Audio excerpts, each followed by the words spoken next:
Let's try and understand the multiplication of a matrix. Multiplication of a matrix by a scalar value, right? So it's a very straightforward concept rather.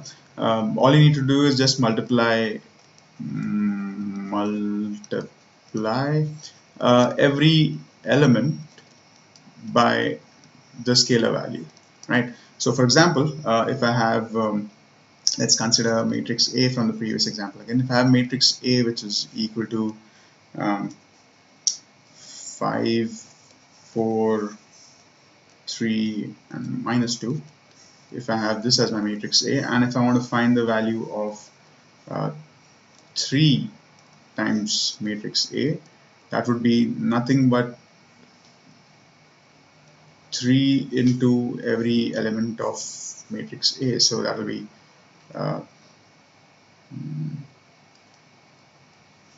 3 into 5 and 3 into 4 and 3 into 3 and 3 into minus 2, right? So that will give me 3a equal to 15, 12, 9, minus 6, right? So that is straightforward. Just multiply each and every element by that corresponding scalar value.